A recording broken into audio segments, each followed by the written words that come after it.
여러분 안녕하십니까? KBS 아메리카 뉴스입니다. 연말 연시면 곳곳에서 울리는 구세군 종소리 알고 계시죠? 하지만 점차 기부의 손길이 줄면서 이 자선 냄비가 외면받고 있습니다. 온라인 기부 활성화 등 다른 이유들도 있겠지만 매몰찬 시선에 자원봉사자들의 어려움도 적지 않다고 합니다. 다양한 사연이 담기고 있는 한인사회 구세군 자선 냄비들을 이우수 기자가 취재했습니다. 한인타운 곳곳에서 울려 퍼지는 구세군의 종소리. 어렵고 힘든 자들을 돕기 위한 봉사는 매년 이어지고 있습니다. 어제 한인타운에서 모금된 자선 냄비에는 평소보다 더 많은 훈훈함이 들어있었습니다. 익명의 한인 기부자는 530달러의 현금을 봉투에 넣어 전달했습니다. 왜 530불일까? 500불이면 500불이지. 혹시 생신이 그때였을까? 아니면은 당신의 무슨 특별한 기념일이었을까? 그런 우리의 추측을 했어요. 그냥 그렇게. 내가 가진 모든 것을 남을 위해 주고 싶었던 것은 아니었는지 궁금해집니다. 가난하고 굶주린 자들에게 조금이나마 보탬이 되고 싶다는 것. 자선 냄비를 그냥 지나치지 않는 이들의 공통된 생각입니다. 좋은 데 쓰신다니까 조금이라도 좀 보탬이 될까 하고요. 연말이 되면 이웃과 나누고 싶은 마음이 항상 생기는 법이잖아요. 그걸 그냥 실천했을 뿐이에요. 어려운 사람들 돕기 위해서 그래서 했어요. 겨울철마다 돌아오는 구세군 자선 남비를 보고 따뜻한 온정을 나누시는 분들도 많았습니다. 하지만 모른 척 지나치시는 분들은 더 많았습니다.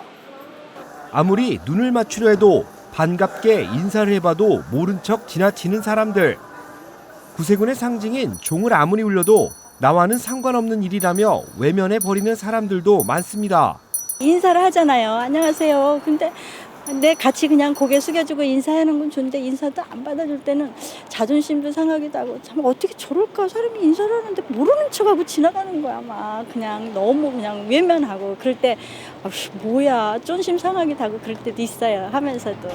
종소리 대신 메리 크리스마스라고 힘껏 외치는 노년의 구세군도 만날 수 있었습니다. 종소리가 영업에 지장이 된다는 주변 상인들의 반발도 무시할 수만은 없기 때문입니다. 맑은 종소리 대신 목청을 높여보지만 더 힘든 점은 예년에 비해 기부에 참여하는 사람들이 줄어든 점입니다. 경기가 작년만 못한 것 같아요. 그러니까는 도네이션도 아무래도 좀 많이 못 하시는 것 같다. 연말에 쓸쓸히 울려 퍼지고 있는 구세군의 종소리. 우리 자신에게 나눔을 실천하는 온정이 남아있는지 물어볼 때입니다. KBS 뉴스 이우수입니다. LA 한인회가 연방의회 의원들을 대상으로 한반도 평화를 위한 포럼을 추진하고 있습니다. 정치적 해법이 아닌 민간 외교 차원에서 한반도 평화를 위해 미주 한인들의 역량을 집중한다는 계획입니다. 김경일 기자입니다. LA 한인회는 미주 민간단체로 한반도 평화 분위기 조성을 돕기 위한 한반도 평화 포럼을 개최합니다. 포럼은 김성 유엔 주재 북한 대사, 조연 유엔 주재 한국 대사와 미 연방 하원, 지역 정치인 등 18명을 초청했습니다. 한인회는 모국인 한국과 거주국인 미국 양국에 도움이 되고자 공공 외교에 역량을 집중하고 있습니다. 대한민국의 그 평화를 위해서 한반도의 평화를 정착하기 위한 활동도 저희가 하고 있는 일 중에 하나고 그렇기 때문에 이번 평화 포럼을 유엔 주재 북한 대사 또한 유엔 주재 대한민국 대사 그리고 그 House of Representatives 연방 하원 의원들을 모시고 평화 포럼을 준비를 하고자 합니다. LA 한인회 주최 한반도 평화 포럼은 아무런 진전이 없는 한국, 미국, 북한 3국의 교착 상태를 풀어나갈 작은 실마리를 찾는 데 있습니다. 대화할 수 있는 민간 차원의 새로운 창구를 열어 방향 전환을 모색하기 위해서입니다. 나아가 연방의회의 지지를 이끌어 긴장 완화와 화해 모드 조성, 북미 대화 성사에 작은아마 도움이 되고자 기획됐습니다. 어느 정도의 해법? 이나 무슨 타임라인 정도는 우리가 좀 들어봤으면 거기에 대한 그리고 그 듣고 나서 또 우리가 또 얘기를 하고 뭐 정치 이반자들하고 한국하고 미국하고 다 이렇게 해야 되겠죠. 근데 우리가 일반 민간 단체로서의 그 역할을 그 사이에 넣어보는 거죠. 한인사회 최초로 마련되는 3국 초청 한반도 평화 포럼은 내년 2월 21일 열립니다. 포럼은 누구나 참여 가능하고 사전 질문에 한해 한인들도 참여하는 질의응답 시간이 마련될 예정입니다. KBS 뉴스 김경일입니다. LA 한인축제재단이 지난해 축제 수익금의 일부를 지역사회와 나누는 제1회 커뮤니티 펀드 전달식을 개최했습니다. 지난해 재단 수익금 $20,000를 지역사회와 나눈 이번 행사는 한인봉사회와 한국노인회, 노인센터, 방주교회 등 25개 비영리 단체가 참여했습니다. 시작입니다. 내년도에는 더 열심히 해서 더 많은 단체들한테 금액을 드릴 수 있도록 저희들이 최선을 다하고 지속적으로 계속적으로 앞으로도 열심히 해 나가겠습니다. 한편 축제재단 측은 이사회를 통해 조갑재 회장의 연임을 결정했습니다. 신임 이사장으론 최일순 현 이사장 대행이 선출됐습니다. 재단은 향후 1.5세와 2세 이사들을 추가로 인선한다는 계획입니다. 시미밸리의 가정집에 마운틴 라이언이 출몰했다 생포되는 소동이 벌어졌습니다. 콜롬비아 대학 인근에서는 10대 여학생이 칼에 찔려 숨진 채 발견됐습니다. 오늘의 사건 사고 소식 박시몽 기자가 정리했습니다. 시미밸리의 한 가정집에 마운틴 라이언이 출몰해 반려견을 해치는 일이 일어난 지 일주일 만에 또다시 같은 지역에 마운틴 라이언이 나타났습니다. 다행히 이를 발견한 주민이 곧바로 신고를 해 마운틴 라이언은 결국 출동한 경찰과 공원 레인저에 의해 생포됐습니다. 경찰은 생포한 마운틴 라이언의 목걸이를 단서로 조사에 들어갔으며 이 마운틴 라이언은 P79로 확인됐습니다. 생포한 마운틴 라이언 P79는 LA 북서쪽에 위치한 산에 풀어졌으며 지난주 가정집을 침입해 반려견을 물어간 마운틴 라이언과는 다른 개체로 나타났습니다. 콜롬비아 대학 인근에 있는 맨하탄 공원에서 18세 소녀의 시신이 칼에 찔린 채 발견됐습니다. 조사 결과 시신은 버나드 칼리지 1학년생으로 나타났습니다. A little bit before 7 o'clock, we have a 18-year-old woman that attends Bernard University or college. She's walking through the park at 116th and Morningside, where she's engaged by, at this time, unknown amount of perpetrators, but we believe it's in a range of between 1 to 3. 경찰은 용의자들이 수차례 여학생을 칼로 찌른 것으로 봐 이번 사건을 무장강도 사건으로 보고 수사를 진행 중입니다. 사망한 여학생의 신원은 테사 메저로 확인됐으며 용의자들은 현재 도주한 상태입니다. 유타에 있는 한 전당포입니다. 카운터 유리장 위에 있던 손님의 아기가 떨어지는 순간 상점의 매니저가 재빠르게 아이를 받아냅니다. 놀란 아이는 울음을 멈추지 않습니다. 엄마는 상점 매니저에게 아이를 건네받고 울음을 달랩니다. 매니저의 빠른 판단과 동작이 아니었다면 한 사람의 인생이 바뀔 수도 있었던 아찔한 순간이었습니다. 지금까지 사건 사고 소식 박시몬입니다.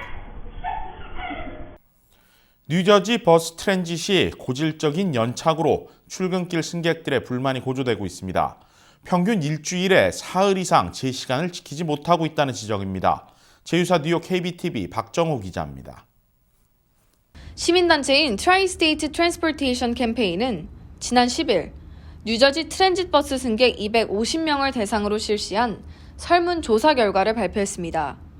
응답자의 60%는 일주일에 주 3회 이상 버스가 연착되고 21%는 매일같이 버스 연착을 경험한다고 답변한 것으로 나타났습니다. 설문조사는 지난 3개월간 엘리자베스와 뉴욕에서 진행됐고 대부분의 응답자들은 출퇴근을 위해 버스를 이용하는 직장인들이었습니다. 한 일주일에 한 2번 정도는 제 스케줄에 안 오고 기다리다가 한 몇 분 사이에 갑자기 바뀌어가지고 원래는 그 다음 스케줄로 미뤄지는 경우가 좀 있었어요. 이거는 지난 이틀 전쯤의 일인데요. 이것도 51분 차, 7시 1분 차 이렇게 있어야 되는데 갑자기 사라지고 나서 7시 10분 차로 6시 51분이랑 7시 1분 차가 사라져버렸었어요. 그래서 거기서 한 20-30분 기다려야 되는. 실제로 버스가 늦어져 택시 등을 이용해 추가로 비용을 내고 출근하는 경우도 허다한 것으로 드러났습니다. 그들은 뉴저지 트랜짓이 제대로 일을 하지 않고 있다고 비판했습니다. 버스 연착의 이유로는 응답자의 73%가 교통 혼잡을 문제로 지목했습니다. 그 외 버스 전용 차선 부재, 운전자가 직접 현금 요금을 받는 낙후된 시스템이 요인으로 꼽혔습니다. 뉴저지 트랜짓 어플리케이션은 버스 운행 시간과 운임 정보를 확인할 수 있지만 이는 스마트폰을 사용하지 않는 사람들을 배려하지 않은 것이 아니냐는 지적도 있었습니다. 현재 정류장에는 특정 번호로 문자를 보내 운행 시간을 확인할 수 있는 시스템이 있지만 대중화되어 있지 않고 구글맵에도 정확한 운행 시간이 표기돼 있지 않아 버스가 늦어져도 막연히 기다리는 사람들이 많은 상황입니다. 이와 관련 주정부가 버스 전용 차선을 확충하고 원활한 이용을 위해 요금 전자단말기를 도입하는 등 조치를 취해야 한다는 제안이 나오고 있습니다. KBTV 뉴스 박정우입니다. 이콜라이에 감염된 샐러드에 이어 이번에는 냉동 브리도가 이물질이 포함됐다는 이유로 대규모 리콜 조치됐습니다. 연방농무부 식품안전국은 루이즈 푸드사의 냉동 브리도에 이물질이 있을 가능성을 이유로 5만 5천 파운드 이상의 관련 제품을 리콜한다고 밝혔습니다. 식품안전국은 에그 소세지 치즈 브리도에서 흰색 플라스틱 조각이 발견됐다는 신고들이 접수됐다고 설명했습니다. 리콜된 브리도는 미 전역에 유통되어 왔습니다. 오늘의 주요 단신입니다. 이르면 이달 말부터 LA 총영사관에서 영문으로 된 가족관계 증명서가 발급될 전망입니다. 한국 대법원은 가족관계 영문증명서 발급 서비스를 오는 27일부터 시작한다고 밝혔는데 이에 따라 LA 총영사관 측은 공문이 전달되는 대로 서비스를 시작할 것이라고 말했습니다. 오늘 새벽 1시 56분 남가주 샌버나디노에서 규모 3.1의 지진이 발생했습니다. 이어 새벽 3시 13분 LA 북동부 리지크레스트에서 9.2마일 북동쪽 지점에서도 규모 3.5의 지진이 발생했습니다. 연이은 지진으로 인한 인명피해나 재산피해는 보고되지 않았습니다. 39지구 연방 하원의원에 재도전하고 있는 영김 후보가 정치 전문 매체 폴리티코가 선정한 임팩트 있는 여성에 선정됐습니다. 폴리티코는 올해로 7년째 이상을 수여하고 있는데 영김 후보는 2천여 명의 후보들 가운데 최종 수상자 4명에 선정됐습니다. 지난 7월 유람선에서 떨어져 숨진 아기의 부모가 선사인 로열 캐리비언을 상대로 소송을 제기했습니다. 카리브해 크루즈를 즐기던 가족은 할아버지가 유리창에 있는 줄 알고 손녀를 앞 난간에 올렸다가 아기가 창에 몸을 기대다 추락해 숨졌습니다. 유족들은 선사가 유람선 창이 개폐식인지 알 수 없게 해놨다며 소송을 걸었습니다. 스위스의 식품 대기업 네슬레가 하겐다즈와 드럼스틱 같은 브랜드가 포함된 아이스크림 사업을 프로네리에 매각한다고 볼룸버그 통신이 오늘 보도했습니다. 매각가는 40억 달러로 알려졌습니다. 프로네리는 네슬레가 사모펀드와 합작한 회사입니다. KBS 아메리칸 뉴스 마칩니다. 고맙습니다.